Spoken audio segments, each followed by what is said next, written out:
자, 미국의 도널드 트럼프 대통령이 이란 전쟁의 조기 종식 가능성을 시사하면서 전 세계가 주목하고 있습니다. 미국과 이스라엘의 이란 공습으로 시작된 전쟁, 국제유가가 출렁이면서 주식시장도 큰 타격을 입고 있죠. 양측이 강대강 양상으로 치달았던 전쟁이 출구 전략을 찾게 되는 건지 기대감도 나오고 있습니다. 지금 시장의 가장 큰 변수로 작용하고 있는 이란 사태, 어느 방향으로 흘러갈지 지금부터 이야기 나눠보겠습니다. 함께해 주실 분들 소개해드리겠습니다. 피나클 경제연구소 장재철 대표 나오셨고요. 자, 서강대학교 왕선택 대우 교수, 또 리딩투자증권 유성만 리서치센터장 함께해 주셨습니다. 안녕하십니까? 네, 안녕하십니까? 용감한 토크쇼 직설은 SBS 비지 뉴스 앱과 유튜브에서 실시간으로 시청하실 수 있습니다. 트럼프 대통령이 이란과의 전쟁이 계획보다 훨씬 빠르게 진행되고 있다면서 조기 종료 가능성을 주장했습니다. 트럼프 대통령은 그동안 무조건 항복 후 국가 재건 수준까지 이야기를 했었는데 사실상 좀 느닷없는 전쟁 종식 발언이다 이런 이야기도 있습니다. 일단 이게 어느 정도 우리가 근거를 갖고 무게감을 갖고 해석을 해야 되는 건지 교수님 좀 헷갈립니다. 트럼프 대통령은 뭐 자기 발언에 대해서 굳이 뭐 근거를 설명할 필요가 없는 사람이죠. 전쟁을 종결할 건지 말 건지를 결정하는 결정자이기 때문에 그 사람이 어떤 말을 하면 그 발언의 이제 배경을 우리가 해석할 수 있겠으나 근거에 대해서 말할 필요는 없고, 트럼프 대통령이 현재 조기 종결에 대해서 언급을 했고 조기 종결을 하겠다, 할 것이다, 될 것이다 이렇게 말을 했기 때문에 그 말에 대해서 지금까지와의 상황이 다른 상황이 전개됐다 이렇게 받아들이면 될 것 같습니다.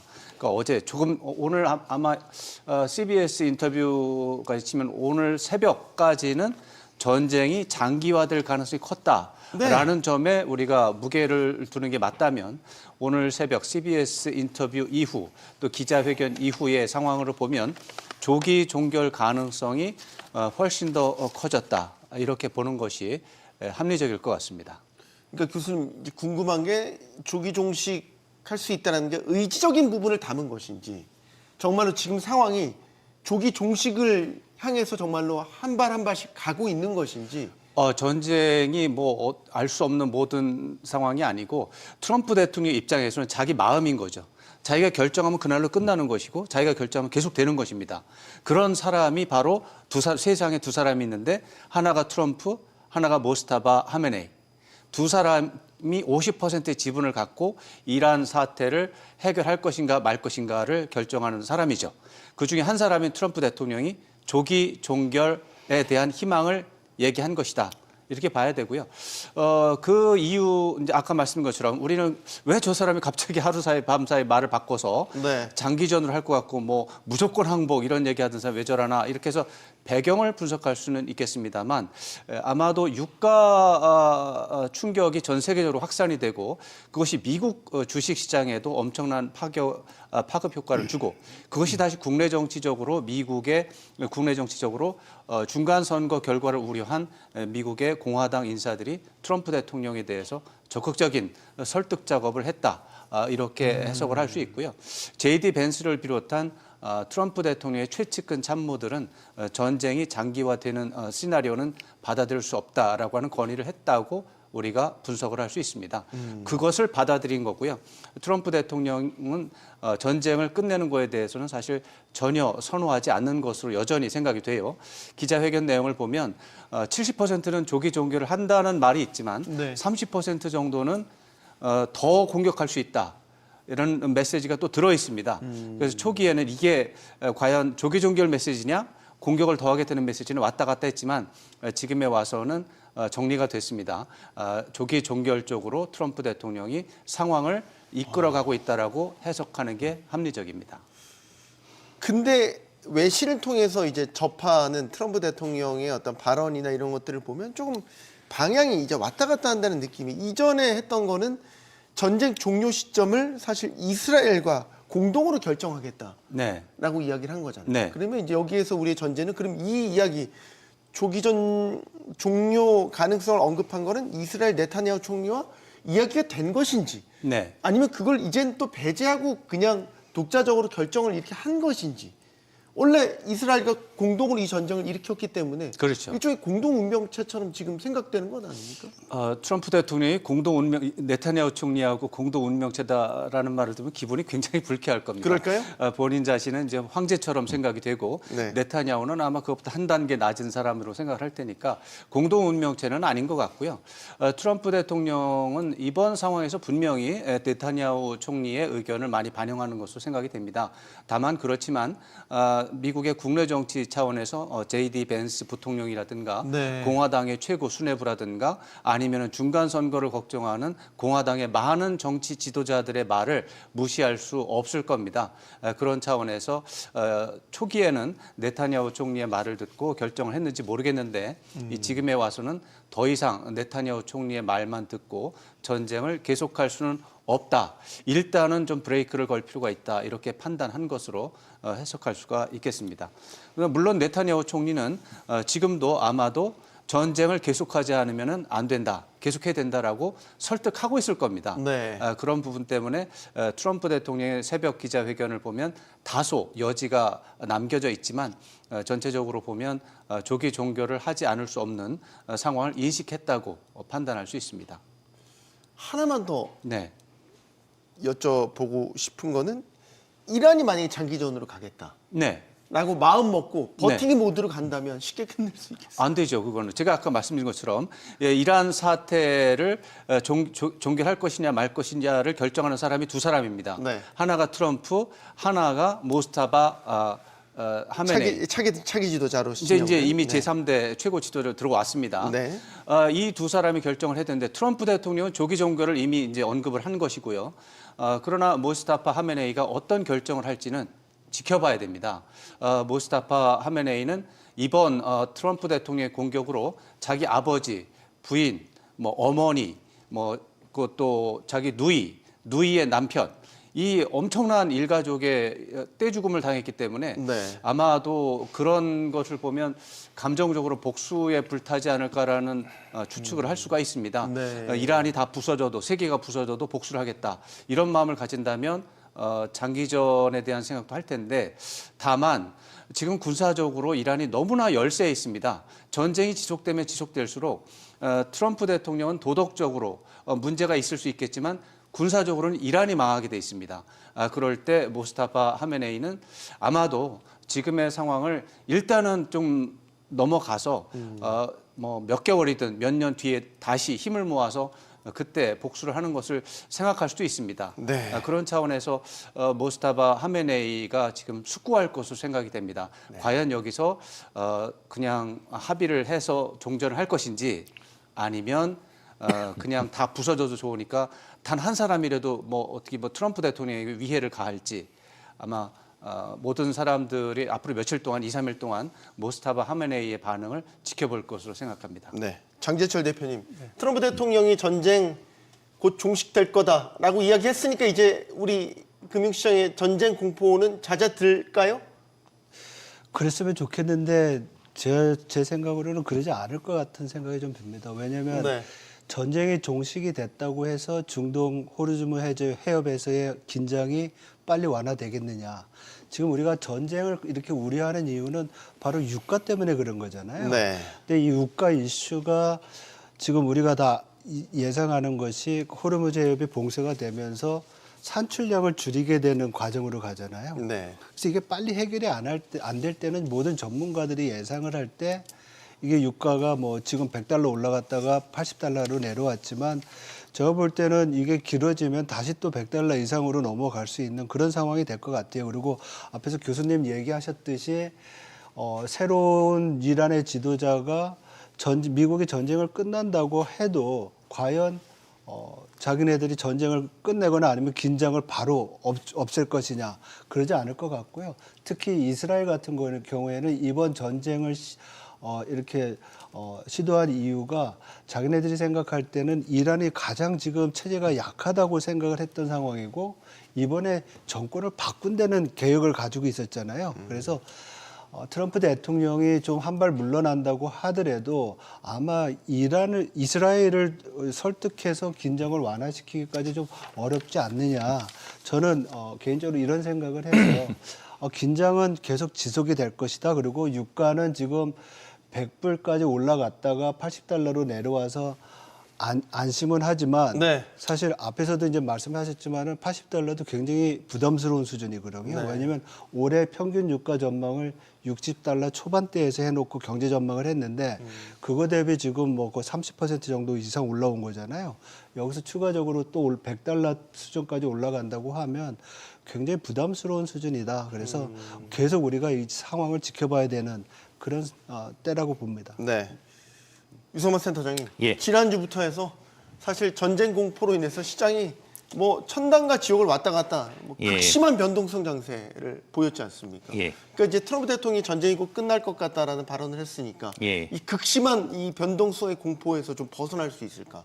어떻게 전망하십니까? 일단 결론부터 말씀드리면 쉽지 않을 것 같습니다. 쉽지 않을 것 같습니다. 어제는 완전히 폭락 분위기고 또 오늘은 웬만한 그 문제가 해결될 듯한 분위기고 이런 W자인데 그러니까 길게 보면 지나고 나면 W자 박스권 장세인데 네. 지금 당장은 각도가 매우 큰 V권입니다. 네. 그래서 일단 보면요. 3월 달에 들어서 코스피에서는 벌써 두 번이나 서킷 브레이커가 발동된 정도면요. 뭐 유동성 경색이나 마진콜 패닉셀링이 겹친 이런 강제 언와인딩 국면이라고 지금 볼 수가 있습니다. 그래서 이런 구간에서는 이 펀더멘탈보다도 이런 강제 매도가 지수를 끌어내리기 때문에 이 밸류에이션상 이런 좀 이론적 논리보다는 좀 이렇게 좀 더 논리적 하단보다는 그보다 더 아래로 언더슈팅하는 그런 경우가 훨씬 더 지금 많은 구간입니다. 그래서 이제 최근을 보면 이런 기관 외국인들의 선물 ETF 뭐 이런 포지션 청산과 신용반대 매매가 이렇게 급등하면서 낙폭이 커졌고 여기다 이제 V 코스피 이제 변동성 지수죠. 이런 것들이 이렇게 이제 금융 위기급 수준에 근접했기 때문에 좀 아무래도 여기 뭐 현재는 지금 뭐 퍼가 몇 배니까 바닥이다. 또 뭐 여기가 뭐 고점이다. 이렇게 좀 이론적으로 하는 좀 접근보다는 의미가 있나요? 그런 게? 제가 보기엔 지금 특히 이렇게 뭐 하루에 막 7, 8%씩 지수가 하는 변동하는 구간에서는 제가 보기에 그런 접근은 제가 보기에는 좀 의미가 많이 떨어지는 것 같습니다. 그래서 아무래도 좀 지금은 이렇게 좀 심리나 수급이 많이 이렇게 작용하는 구간이기 때문에 네. 제가 보기엔 좀 그런 측면에서 접근하시면 좋겠습니다. 지금 유가가 한때 이제 배럴당 110달러 넘어섰다가 트럼프 대통령 말 한마디 훅 떨어져가지고 WTI는 80달러, 브렌트유는 90달러대 요 수준까지 떨어졌단 말이죠. 그럼 이게 되게 민감하게 잘 반응하네요. 그럼 이제 만약 전쟁이 정말로 종료 수순으로 간다. 그럼 예전 수순으로 확 돌아갈 수 있을까요? 60달러 중반, 70달러 요 수준까지 말이죠. 그렇게 돌아갈 수 있다 그러면 되게 좋을 것 같습니다. 그런데 지난 2022년에 러시아 우크라이나 전쟁 났을 때 브렌트유 가격이 배럴당 135달러까지 갔잖아요. 2월 달에. 그리고 여름에도 100달러 수준을 유지했습니다. 그때도. 그러니까 올라갔다가 좀 안정해서 내려오지만은 한번 이렇게 시장에서의 히스테리가 발생이 되면 네. 어느 정도 높은 수준을 유지하는 게 어떤 그 뭐라 그럴까요? 경향이 있다고 우리가 내려가는 속도가 더디군요. 그렇죠. 올라가는 속도보다. 올라갔다가 긴장 상태가 완화된다고 해서 이전 상황으로 확 안 가니까 좀 높은 수준을 유지할 수 있고요. 이게 이제 앞에서 말씀드렸던 대로 중동 지역에서의 어떤 지정학적 리스크가 그 이전 상태로 돌아가긴 지금 어렵잖아요. 네. 그러니까 이런 리스크 프리미엄이 어떻게 해서든지 유가에 반영될 수밖에 없는 상황이다. 그래서 이게 우리가 지금 60달러대로의 유가 환원이 그렇게 쉽지 않을 수 있다라고 저는 가능성을 좀 높게 보고 있습니다. 이거는 센터장님께도 의견을 좀 듣겠습니다. 전쟁만 종료 분위기로 간다. 그럼 유가가 더 확 떨어질 거냐? 일단 전쟁이 종료된다고 해서 말씀하신 대로 이전처럼 막 60달러 수준으로 돌아가기는 쉽지 않을 것 같습니다. 그건 두 분이 같은. 일단 결론부터 말씀드리면 설령 전쟁이 종료되는 분위기가 올지라도 대략 한 80달러 있지 않습니까? 네. 80달러 전후에서 대략 이렇게 앞으로 횡보할 것으로 보이고 결론부터 말씀드리면 원래는 60달러 수준이었는데 그 하단의 수준이 약 80달러 정도로 20달러 정도 오른 상태에서 당분간 지속될 것으로 전망하고 있습니다. 알겠습니다. 그만큼 트럼프 행정부, 그러니까 트럼프 대통령이 어떻게 보면 좀 마음을 바꾸게 된 계기도 유가 부담 이런 것들이 많이 작용했다고 볼 수 있겠습니까? 유가 자체는 사실 그다지 미국 트럼프 대통령이 크게 신경 쓸 부분은 아니라고 생각합니다. 네. 그러나 국제 유가에 엄청난 충격이 생기면서 이것이 트럼프 대통령이 신경을 쓰는 미국 국내 정치에 영향을 줬다고 저는 생각을 하는 것이죠. 미국 국내 정치 차원에서 기본적으로 트럼프 대통령의 지지층을 일반적으로 마가 세력이라고 하지 않습니까? 네. 마가 세력 중에 상당수는 미국이 다른 나라의 전쟁에 개입하는 것 자체를 싫어하는 그런 선호를 가지고 있고 트럼프 대통령이 다른 나라 전쟁에 개입하지 않겠다고 약속을 했기 때문에 그걸 믿고서 트럼프 대통령을 지지하는 사람이 굉장히 많습니다. 그랬죠. 그럼에도 불구하고 베네수엘라도 들어가서 일을 저질렀고 이번에 이란 전쟁, 이란 사태의 경우는 그 마가 세력조차도 납득하기 어려운 부분이 있기 때문에 트럼프 대통령이 국내 정치적으로 부담을 느꼈던 것이죠. 특히 그 마가 세력 중에서도 일반적인 대중이 아니라 아까 말씀드렸지만 J.D. 벤스 부통령을 비롯한 트럼프 대통령의 최측근 세력 들의 판단에서 볼 때는 이번 이란 사태의 경우에 불만이 상당히 많은 것으로 되어 있는데 네. 국제 유가가 충격을 주고 이것이 미국의 물가라든가 주식 시장에 실질적 영향을 줬고 그리고 이번 사태가 한 열흘 정도 지났는데 상황이 악화되는 이란 사태가 미국의 방향이 아니라 이란이 원하는 방향대로 가는 그런 부분도 있거든요. 왜냐하면 모스타파 하메네이라는 사람은 전임 알리 하메네이 아들입니다. 정권 교체를 위해서 알리 하메네이를 말하자면 이제 죽였는데 그것을 끝난 줄 알았더니 아들이 되면서 이란은 우리는 뭐 체제가 바뀐 게 아니고 그대로 간다라고 하는 입장을 보이고 오히려 더 강경한 자세를 보이고 있기 때문에 오히려 전쟁의 효과가 나지 않는 상황이 벌어지고 있는 거죠. 미국 국내 정치적으로 트럼프 대통령이 반발, 반대, 불만을 해소하기 어려운 이런 국면에 있는 것입니다. 그런 차원에서 트럼프 대통령이 오늘 제가 볼 때는 굴욕적인 기자회견을 한 것입니다. 트럼프 대통령 오늘 기자회견 35분이었거든요. 네. 트럼프 대통령 최근에 한 기자회견 중에서 제일 짧은 기자회견입니다. 트럼프 대통령은 뭐 최근에 가장 짧은 것도 1시간대였고요. 2시간을 넘기는 경우도 있고요. 지금은 전쟁에 관한 이야기이기 때문에 트럼프 대통령은 전쟁과 관련해서 자기가 신이 나서 이야기하는 스타일이거든요. 네. 35분 가지고 말도 안 되는 짧은 기자회견이에요. 그렇게 빨리 끝낸 이유는 자기가 원하는 말을 못 하는 것이죠. 그렇죠. 이 예. 하고 싶은 말이 많았다면 막 무조건 항복을 1시간이든 2시간이든 할 텐데. 원한다. 모스타파 하메네이는 내가 원하던 지도자가 아니다. 그는 곧 죽을 것이다. 이런 말을 하고 싶은 게 트럼프 대통령의 진심이었을 겁니다. 근데 그런 말들은 다 생략하고 참아야 되고 단지 조기 종결을 하게 될 것이다라는 말을 해야 되는 이런 상황은 굴욕적인 상황입니다. 이런 굴욕적인 상황은 미국 국내 정치적인 차원에서 맥락에서 접근하는 것이 더 합리적인 분석이다라고 저는 생각합니다. 네. 자, 경제 부분 다시 짚어볼까요? 그리고 유성만 센터장님. 예. 환율도 그러면 다시 안정권으로 돌아갈 수 있는 건가요? 1,500원 선 넘었었잖아요. 예. 일시적이었지만. 예, 일단 결론부터 말씀드리면 오늘은 또 약간 또 환율이 다소 조금 이제 회복을 한 듯하지만 제가 보기엔 아직 환율이 안정되기에는 시간이 꽤나 걸릴 것으로 보입니다. 뭐 어제 네. 같은 경우 원달러 환율이 1,490원 넘어서 금융위기 이후 최고 수준을 재차 테스트했습니다. 그래서 이제 뭐 중동 전쟁, 유가 급등, 코스피 급락이 동시에 걸친 흔히 말하는 트리플 악재 구간인데요.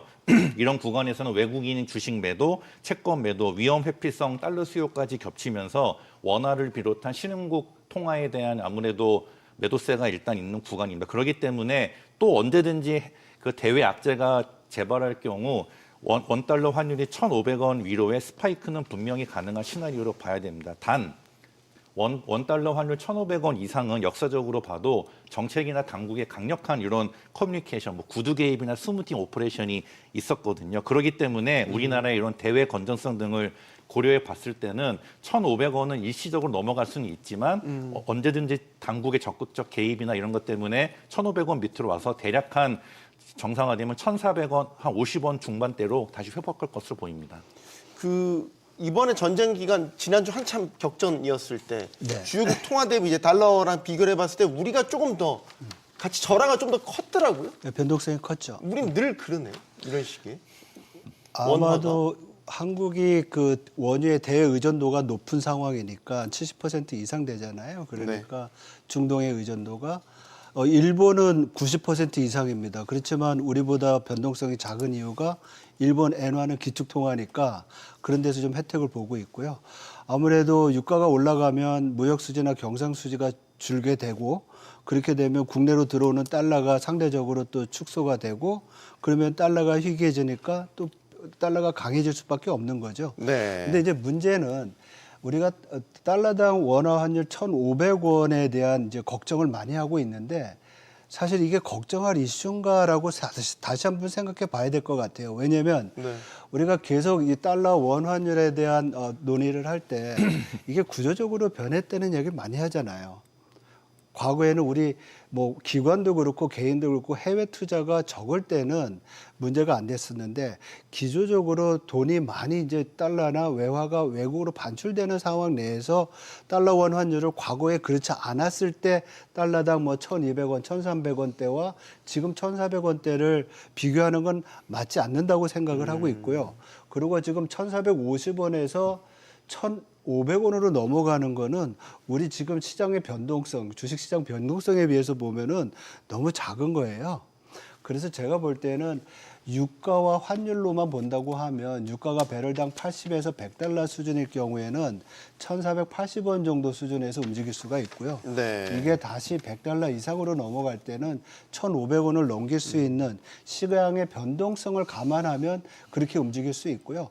이게 왜 걱정을 해야 되는지를 우리가 다시 봐야 된다는 말씀을 드리는 이유는 환율이 이렇게 올라감에도 불구하고 과거와는 달리 외환 건전성이 상대적으로 괜찮다는 거죠. 외환 보유액이 뭐 4,200억 달러를 넘고 있고 우리나라의 대외 순 자산이 1조 달러를 넘고 있고 네. 그래서 달러가 우리 한국의 외환 시장의 위기 시에 구조적으로 부족할 수 있는 상황은 아니다. 네. 그래서 이 우리가 레벨이 높아진 거는 우리의 외환 수급의 구조 변화를 반영한 것이지 과거처럼 환율이 1,500원을 넘어갔다고 해서 우리가 옛날처럼 긴장을 할 필요는 없지 않는가 이렇게도 좀 조심스럽게 생각을 합니다. 알겠습니다.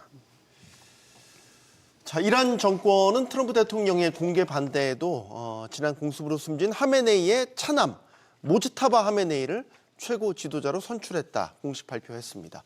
관련 목소리 듣고 이야기 이어가겠습니다. آیت‌الله سید مجتبی حسینی خامنه‌ای حفظه الله تعالی را بر اساس رأی قاطع نمایندگان محترم مجلس خبرگان به عنوان سومین رهبر نظام مقدس جمهوری اسلامی ایران 안 교수님, 네. 그 모츠타바 하메네이 최고 지도자로 선출이 됐는데 아직 모습을 드러내지 않고 있어요. 그렇죠. 어디 있는지 모르겠어요. 그렇죠. 지금 그래서 그런 것도 약간 의문이긴 한데 이게 이제 그 여러 이유 중에 하나가 또 트럼프 행정부 이번에 지난 하메네이 네. 제거 작전처럼 네. 또 타깃이 될 수 있다라는 이제 물론이죠. 우려도 걱정도 있는 거죠. 그러니까 지금은 모습을 드러내지 않고 지금 상황을 관망하고 있는 것인데 트럼프 대통령이 이제 뭐 며칠 전에도 공언한 것처럼 네. 자기가 원하는 사람이 아닌 사람이 최고 지도자가 되면 죽을 수 있다, 네. 죽을 것이다 이렇게 이제 협박을 했죠. 만약에 트럼프 대통령이 오늘 기자회견이 아닌 상태였다면 모두 다 그렇게 분석해야 됩니다. 트럼프 대통령은 이번 모스타파 하메네이를 또 죽이기 위해서 대규모 공습할 것이다. 이렇게 봐야 됩니다. 그러나 오늘 기자회견을 통해서 트럼프 대통령의 셈법이 바뀌었다고 확인이 됐습니다. 네. 그런 차원에서 미국은 아마 고민을 많이 할 거라고 보고요. 그렇게 고민을 하게 되는 이유 중에 하나는 이 모스타파 이제 그 아버지 알리 하메네이를 폭살을 했는데 그럼 상황이 좋아졌느냐? 좋아지지 않았다라는 거죠. 그 아들 모스타파 하메네이로 이어지면서 오히려 더 강경한 자세, 더욱더 극렬한 저항을 하고 원래 뭐 바레인이라든가 뭐 카타르라든가 UAE라든가 이런 나라들이란 공격을 하면서 확전을 시키고 있잖아요. 네. 결사항전의 의지가 더욱더 강해지는 추세가 나타나고 있는 겁니다. 만약에 이런 상황에서 그러면 뭐 트럼프 대통령 말대로 모스타파 하메네이를 또다시 폭살을 한다. 그러면 그냥 뭐 이란이 뒤로 물러날 것이냐? 그렇지 않다는 것이죠. 그러면 4대 최고 지도자가 다시 나타나서 더 격렬한 어떤 군사작전을 펼 것으로 예상이 되기 때문에 고민을 할 수밖에 없는 것이고 또 하나 포인트는 전임 알리 하메네이의 경우는 지난해 6월에 이스라엘과 미국의 폭격으로 죽을 뻔한 위기가 있었는데 이제 네. 생존을 한 것이죠. 예. 그 이후에 미국과 이스라엘이 계속해서 폭사를 준비한다는 거 알고 있으면서도 대비를 하지 않고 태연하게 자기 일정을 수행했다는 겁니다. 이 알리 하메네이는 어쩌면 자기가 사망하는 것에 대한 시나리오를 그냥 받아들인 걸로 해석을 하고 있습니다. 그렇게 됐을 때 여러 가지 국내 정치적인 문제가 많았거든요. 알리 하메네이도. 네. 특히 경제적인 상황이 너무나 악화돼서 이란 국민들의 불만이 하늘을 찌르는 상황이었습니다. 이런 상황 속에서 이번에 폭사를 당함으로써 정말 이란 국민들 모두가 동의해야만 하는 순교자가 된 것입니다. 이것은 전임 아야톨라 호메이니도 하지 못한 그런 높은 위치에 올라간 것이죠. 명예를 얻은 것이죠. 죽음으로써. 네. 모스타바 하메네이도 그럴 수 있습니다. 왜냐하면 모스타바 하메네이는 전 가족이 몰살을 당한 상태에서 또다시 용감하게 미국에 맞서는 항전의 모습을 보이다가 순교가 된다면 진정한 순교자 가족이 되는 것이고 그러면 미국이 수습할 수 없는 상황이 생길 수도 있습니다. 그런 차원에서 미국은 고민할 수밖에 없는 것이고요. 모스타바 하메네이 자체가 지금 나이가 60이 안 됐습니다. 앞으로 20년 이상 이란을 이끌고 가야 되는 최고 지도자입니다. 그랬을 때 이 위기를 극복을 하고 생존을 해서 아마도 국가를 다시 부흥시켜서 진정한 복수에 나서는 것이 더 좋지 않는가 이런 계산을 할 수도 있거든요. 그러면 협상이 됩니다. 그러면 어쩌면 앞으로 2, 3일 안에 상황 국면이 진짜 급진전될 수가 있습니다. 그런 상황도 존재하기 때문에 미국은 조심할 수밖에 없는 것이죠. 속보를 좀 전해드려야 될 것 같네요. 지금 모츠타바가 공습으로 부상을 당했다는 이제 보도도 있었고요. 또 하나 지금 종전과 관련해서 트럼프 대통령의 입장에 대해서 이란의 혁명수비대가 즉각 반박을 했습니다. 종전은 우리가 결정한다. 석유는 단 1리터도 안 보낸다. 네. 이 얘기는 이제 호르무즈 해협을 완전히 봉쇄하겠다라는 의지. 이건 이제 미국에 대한 결상적 의지를 굽히지 않았다는 걸 다시 한번 대외적으로 그렇죠. 맞습니다. 보여준 거네요. 근데 이제 지금 같은 상황에서는 겉으로 보여지는 메시지와 또 내밀하게 진행되는 메시지 이런 것들은 또 구분해서 볼 필요가 있고요. 지금 현재 이란의 입장에서 트럼프 대통령이 유화 메시지를 던졌으니까 우리도 그러면 뭐 협상에 나가겠다고 말할 수는 없습니다. 네. 일단 외형적으로는 강렬하게 맞서는 모습을 보여주면서 내밀하게 물밑 협상을 통해서 미국과 어떤 종전에 대한 협상의 가능성을 타진할 것으로 보이고요. 그건 두 나라가 결정하는 것이라기보다는 주변 국가, 예를 들어서 오만이라든가 아니면 트럼프 대통령이 또 푸틴 러시아 대통령과 통화도 했어요. 네. 또 러시아는 또 이란과 또 소통이 되는 나라입니다. 예. 그렇게 됐을 때 러시아가 또 나설 수도 있고요. 그래서 제3국이 중재에 나서서 하는 그런 시나리오가 지금 나타날 수 있다는 것을 염두에 두고 양국가의 움직임을 해석할 필요가 있습니다. 차기 지도자에 대한, 그러니까 모주타바에 대한 이란 혁명 수비대나 거기에 대한 지지는 굳건하다고 봐야 되겠죠. 최근에 이제 주변국들에 대한 이제 공격을 계속 감행하면서 이게 일종의 이제 새로운 그 지도자한테 바치는 헌정 작전이었다. 뭐 이런 이야기도 했거든요. 모스타바 자체가 이란 혁명 수비대의 지도부입니다. 이란 혁명 수비대의 이제 뭐 군사 정규군과 맞먹는 군사 조직도 있지만 그 민병대 조직이 있습니다. 그것이 오히려 민병대 조직이 오히려 그 혁명 수비대의 국내 정치적인 차원에서 더 위력을 떨치는 조직인데 그 조직의 수장이 바로 모스타바 하메네이입니다. 그렇기 때문에 이란 혁명 수비대는 당연히 모스타바 하메네이와는 한 몸인데 네. 다만 이 모스타바 하메네이를 제3대 최고 지도자를 뽑은 것은 이제 88명으로 구성되는 전문가위원회가 있어요. 그 전문가위원회는 사실 선거로 선출이 되기 때문에 네. 이란 국민의 의사를 반영한다고 보고 거기서 열띤 토론을 통해서 열흘 만에 이 사람을 이제 차기 이제 이번 3대 최고 지도를 선출이 한 건데 이것은 아까 말씀드린 대로 알리 하메네이라는 사람이 순교자의 이미지를 남기고 사망을 했기 때문에 이대로 물러서는 것은 미국의 압박에 굴복하는 모습이 되니까 어쩌면 불가피하게 모스타바 하메네이를 3대 최고 지도자로 선출한 것으로 보이고 당분간 이란 국민은 전임 하메네이의 불만을 가졌던 사람들도 어쩔 수 없이 단결할 수밖에 없는 환경이 조성이 됐다. 이렇게 봐야 되겠습니다. 이란이 또 1톤 미만의 탄두는 발사 안 했다. 이건 1톤 이상의 탄두가 되는 것만 발사했다는, 이건 이제 일각에서 이제 이란의 미사일 전력이 급격하게 떨어져 간다라는 이제 이런 시각들이 있으니까 여기에 대한 일종의 반박 성명 같이 또 보이기도 하네요. 어쨌든 결사항전의 의지는 대외적으로 보면 계속해서 그렇습니다. 드러내고 있고, 이제 우리가 전쟁이 길어지고 장기전으로 가면 이제 우려하는 게 이제 소위 말해서 뭐 증시도 영향을 받겠지만 실물 경제에 영향을 미치고, 통화가 긴축으로 가면 기술주 성장주에 대한 투자가 또 떨어지게 되고, 이런 예를 들면 대표적으로 AI 투자, AI에 연결된 반도체 사이클, 이런 것들과 다 연관이 된다고 보고 있지 않습니까? 예, 그 지금 말씀하신 AI 관련된 투자 두 가지 종류로 볼 수 있을 것 같아요. 처음은 지금 사회자께서 말씀하신 에너지 쇼크가 공급 측의 충격을 통해 가지고 물가를 올려서 연준이 지금은 금리 인하 횟수에 대해서 우리가 지금 걱정을 하고 있었는데, 예상을 하고 있었는데, 금리를 올리게 되면 네. 말씀하신 대로 성장주에 대한 가치가 이제 떨어질 수밖에 없는 거잖아요. 할인을 많이 해야 되니까. 그래서 뭐 AI뿐만 아니라 주식시장에는 굉장히 부정적인 영향을 가져올 수밖에 없는 상황이고요. 두 번째는 뭐냐면, 이 에너지 가격이 올라가면 데이터 센터 등 AI의 어떤 인프라에 대한 전력 비용이 많이 들어가잖아요. 네, 그렇죠. 그러니까 아무래도 전력에 대한 그 비용이 올라가게 되면 투자 규모를 줄일 수밖에 없는, 왜냐하면 들어오는 레베뉴나 아니면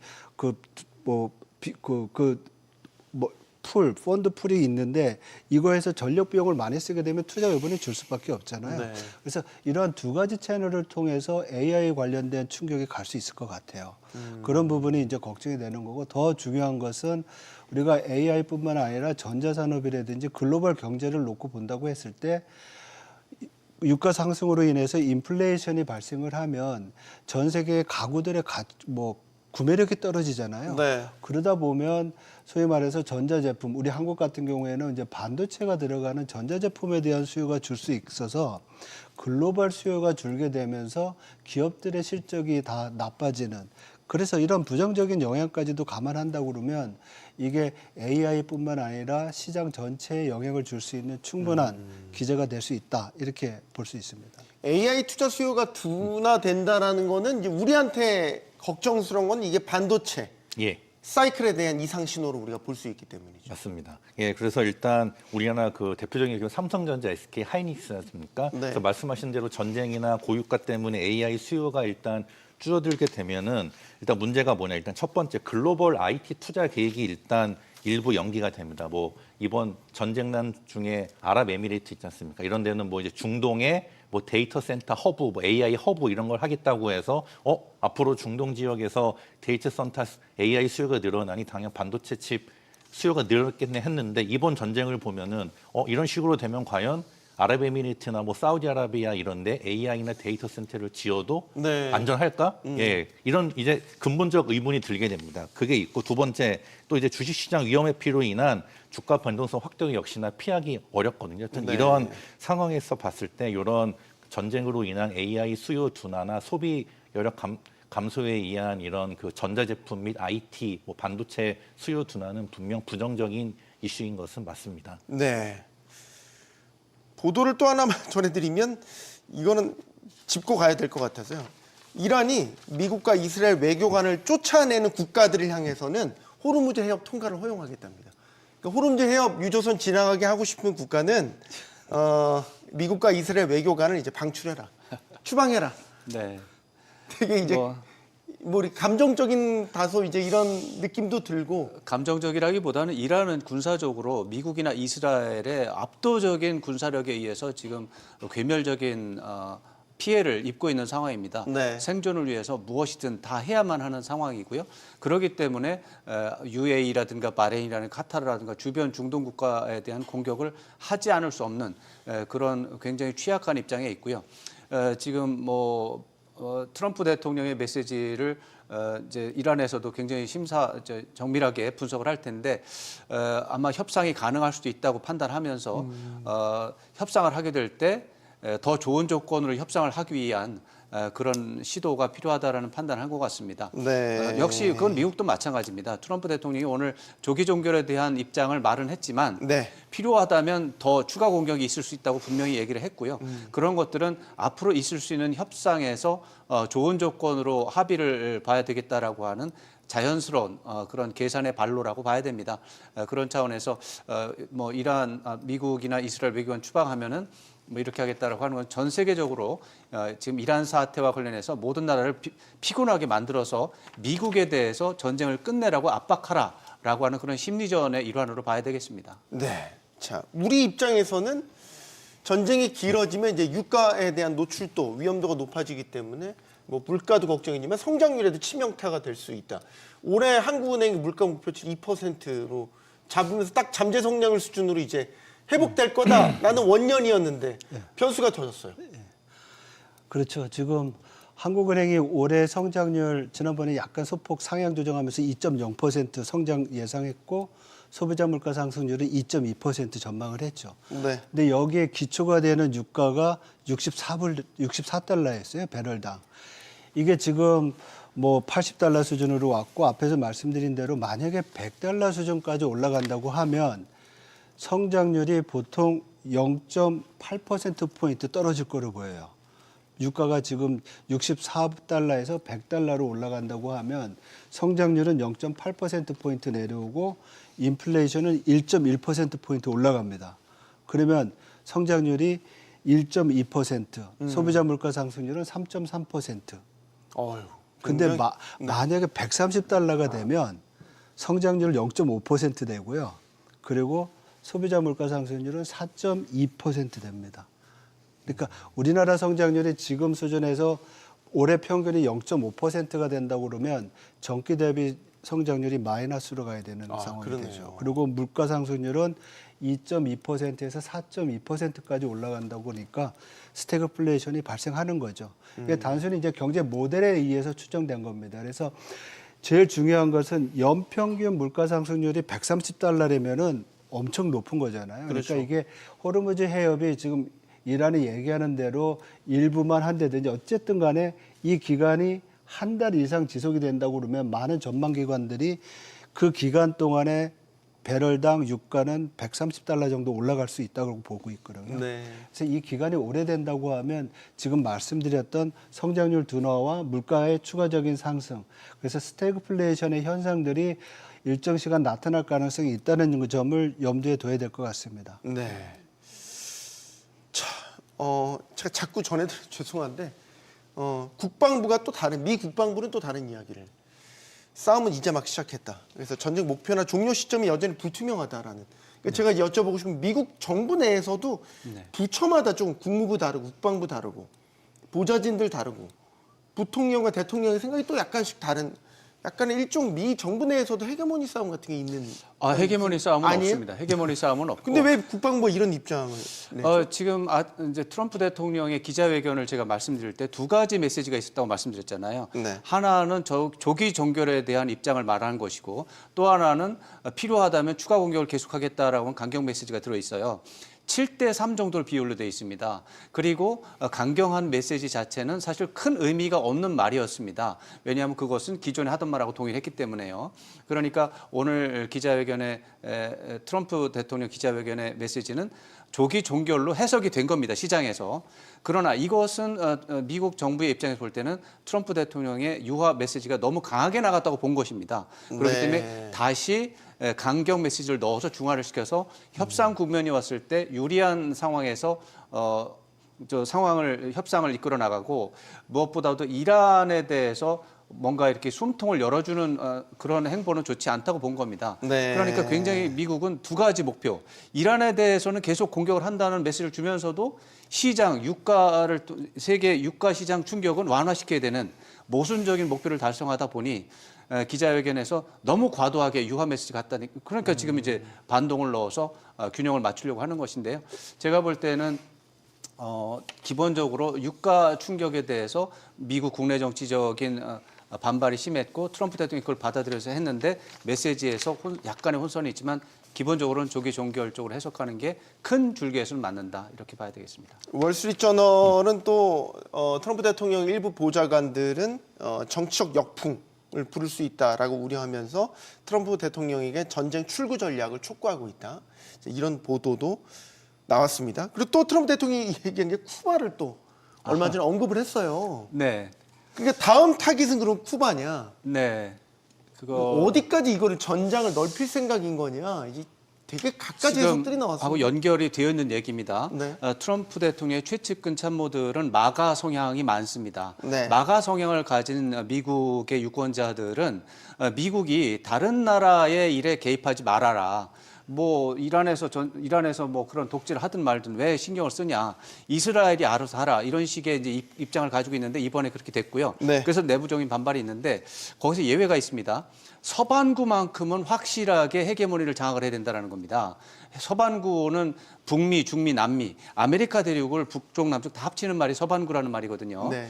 그 서반구만큼은 미국이 확실하게 주인 노릇을 해야 된다라는 것이 또 마가 세력의 특징이기도 합니다. 그런 차원에서 트럼프 대통령이 이번에 미주의 방패라고 하는 미주 지역 대통령 정상 모임을 며칠 전에 열었죠. 거기에서 다른 곳은 신경 안 쓰지만 서방군은 신경을 쓴다라고 하는 메시지를 주고 거기에 쿠바가 말하자면 서반구의 헤게모니를 미국이 보여줘야 되는데 쿠바가 동조하지 않고 있습니다. 네. 그렇기 때문에 예외적으로 미국에 협조하지 않는 쿠바에 대해서 트럼프 대통령이 뭔가 좀 해결하겠다는 말을 할 필요가 있는 상황인 거죠. 네. 미국 경제 상황은 어떻게 봐야 될까요? 센터장님, 지난주에 고용 예. 쇼크였습니다. 9만 2천 명 감소, 예. 비농업 부문 감소했어요. 이게 15만 명 정도 예상치를 밑돈 거잖아요. 예, 그러니까 오히려 5만 명 정도가 증가할 줄 알았는데 할 줄 알았죠. 예. 반대로 9만 2천 명이 줄어서 말씀하신 대로 15만 명의 갭이 발생해서 오히려 충격이 있었습니다. 그래서 실업률도 4.4% 기록하면서 일단 고용 쇼크가 확인이 됐는데요. 이런 상황에서 유가 급등, 뭐 에너지, 물가 상향 압력이 커져 있어서 미국 연준 입장에서는 전형적인 이 그 스태그플레이션 우려가 있는 나쁜 조합으로 지금 가고 있습니다. 근데 네. 이제 단 현대까지의 데이터로는 이 노동 시장의 둔화가 이 일시적인 건지 아니면 진짜로 이 미국 경제 펀더멘탈이 망가지는 잠재적인 그런 그 구조적 침체인지는 아직 좀 더 두고 봐야 됩니다. 거기에다가 임금 상승률이 여전히 3% 정도 후반 정도로 견조해서 아직 완전한 수요 붕괴 국면은 아닙니다. 그래서 현재 봤을 때 이 스태그플레이션이라고 확정하기보다는 스태그플레이션 리스크가 높아지는 초입 단계라고 일단 보는 것이 타당하기 때문에 단 좀 어느 정도 기대한 게 연준 의장이 바뀌면서 금리 인하가 이제 되지 않겠느냐 좀 기대감이 있었는데 아무래도 금리 인하에 대한 좀 기대감이 많이 좀 줄어드는 좀 그런 것이 있습니다. 그래서 아무튼 좀 이제 미국 입장에서는 금리를 이제 내리지도 그렇다고 올리기도 못하는 좀 애매한 상황이 있기 때문에 제가 보기엔 좀 이러한 것이 좀 시장에 이런 흔히 말하는 그 좀 불안전성을 키우는 요인이 아닌가 이렇게 판단하고 있습니다. 상당히 충격적이었어요, 고용 숫자가. 네, 근데 지금 뭐 센터장님 말씀하신 대로 일시적 요인도 잠깐 있습니다. 왜냐하면 파업이 있었고요, 의료계 부분에 있어서 파업이 있었고 노동 통계 모형을 조정하면서 약간의 수치 조정이 있었던 것 같아요. 그래서 근데 기저적으로 좀 많이 줄은 거는 충격이죠. 예상보다 줄었던 부분들이 있으니까. 그렇지만 지금 전반적인 경제의 어떤 흐름을 놓고 봤을 때 미국 경제가 지금 우려하는 것처럼 유가가 배럴당 $100 이상을 넘어가지 않는다고 하면 성장의 어떤 모멘텀 자체가 크게 흔들리지는 않을 거라는 전망을 할 수 있을 것 같아요. 왜냐하면 뭐 시장도 흔들리긴 하지만은 좀 견조한 부분이 있고요. 그리고 앞에서 우리가 많은 우려를 했지만 AI에 대한 또 지속적인 투자가 계속 일어나는 부분이 있고 네. 그리고 생산성 증가가 나타나고 있고 이런 부분들이 미국 경제를 좀 좋게 보는 부분이 있는데요. 많은 분들이 그렇게 해서 걱정하는 것 같아요. 만약에 이제 유가가 $100, $130까지 올라가게 되면 연준이 금리를 올려야 되는 거 아니냐. 그것도 빠르게 지금 내리는 데서 방향 전환하는 거잖아요. 그런데 유가가 올라가게 되면 인플레이션의 우려는 있지만 이 인플레이션이 수요 측에서 일어난 게 아니라 공급 측에서 일어난 부분이기 때문에 네. 파월 의장 자주 얘기하잖아요. 공급축 일시적일 수 있다라는 얘기를 하잖아요.